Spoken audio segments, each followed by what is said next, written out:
Je m'appelle Tan, j'ai 52 ans. On peut dire que je suis entrepreneur social, professeur, expérimentateur, libriste, conférencière, enfin tout ça. Mais au fond, ce que je fais, c'est que j'essaie de libérer les savoirs pour essayer de changer les choses vers un monde peut-être plus équitable et plus harmonieux. Bien, déjà, vivre ensemble, ça commence par vivre tout court. Donc il faut déjà avoir à ce niveau-là une certaine forme de, je pense, d'équité. C'est-à-dire que s'il y a des gens qui vivent très bien et d'autres qui ne vivent pas bien, ça ne peut pas donner un monde très équilibré. La seconde, c'est que je pense que les gens n'ont pas forcément envie qu'on leur donne la nourriture toute cuite dans la bouche. Ils ont plutôt envie qu'on leur donne les moyens de devenir acteurs. Pour moi, la créativité, c'est plutôt quand on est aligné avec ce qu'on est réellement au fond de soi. La créativité jaillit comme une source. Il n'y a même pas besoin de la calculer, elle vient naturellement. Donc moi, par exemple, je la pratique de manière assez concrète sur le dessin, l'apnée profonde, la marche en montagne. Mais ce qui m'éclate le plus, franchement, c'est le sentiment d'abord de moi-même me faire du bien, et ensuite de pouvoir le partager avec les autres, et ça aussi parce que je peux leur transmettre des choses que j'ai apprises. Donc moi, ma créativité, elle est à double sens. Elle est d'abord pour moi d'expérimenter des trucs, et ensuite de la donner aux autres pour qu'ils puissent aussi suivre un trajet libératoire. Je ne peux pas les mesurer en créatif, pas créatif, quelque part. Il y a toujours un brin de créativité, un brin de folie dans tout ce que j'ai fait.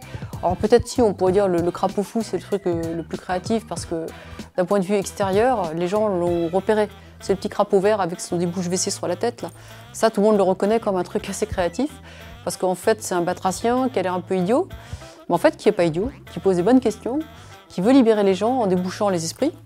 Et il est créatif parce que finalement, il a également été le résultat d'une aventure collective au départ de 3 personnes, donc moi-même, Cédric Villani et l'éditeur, puis ensuite 34, et aujourd'hui 1200 et bientôt 100 000 qui sont autour de ces choses-là.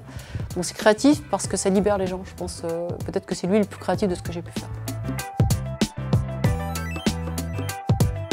Donc moi, ce qui m'inspire le plus, c'est de travailler sur cette espèce de clarté de l'esprit et du corps qui fait qu'à ce moment-là, tout est simple. On dit d'ailleurs souvent ce qui est clair s'énonce simplement. Donc tant que c'est embrouillé et confus, c'est qu'on est en train de tourner autour du pot. Donc moi, ce qui m'inspire le plus, c'est de trouver exactement l'endroit précis où ça se joue. Alors je ne connais pas très bien, j'ai découvert aujourd'hui et franchement, chapeau. J'ai trouvé ça super d'avoir 800 étudiants dans une salle. Habituellement, dans les écoles de commerce, c'est plus stiff, c'est plus raide. Et là, le fait d'ouvrir les écoutilles, de faire que les gens puissent grappiller un peu partout. Également le fait que j'ai pu venir en toute liberté, on m'a vraiment laissé faire un freestyle. C'est utile, je pense, pour les étudiants d'avoir ce bol d'oxygène. C'est utile pour moi de voir que des jeunes peuvent aussi être confrontés à des gens comme nous, des gens un petit peu fous. Et je pense que ça serait bien que d'autres écoles fassent la même chose.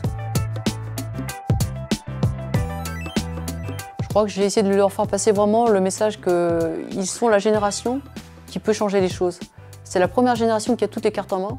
À la fois tous les désastres, les 3 tsunamis dont j'ai parlé, donc le désastre écologique, l'enjeu, la démocratie des fake news, et puis l'enjeu de la techno, de l'IA pour tous, IA, intelligence artificielle, big data, etc. Donc ça, c'est 3 énormes enjeux. Et je pense que les jeunes qui étaient là aujourd'hui peuvent absolument prendre en main ces 3, vraiment à bras-le-corps, ces 3 enjeux. Et ensuite, ils ont entre 20 et quelques aujourd'hui, et en 2050, ils auront 50 ans et quelques. Donc ils sont pile poil dans la fenêtre de tir où ils vont être actifs dans cette période où tout va se dérégler. Donc s'il y a un moment pour devenir acteur, c'est bien maintenant. Donc pour moi, le message, il est là, de quel côté vous vous mettez. C'est à vous de choisir, mais vous n'êtes pas obligé de faire un choix, comme je te l'ai dit tout à l'heure d'ailleurs. On n'est pas obligé de faire un choix intégral tout de suite. On peut faire des petits pas, mais surtout corriger le tir. Chaque fois qu'on se plante, on recommence. Et on recommence, et on recommence. Et on partage. C'est la seule possibilité, c'est l'entraide et la communauté.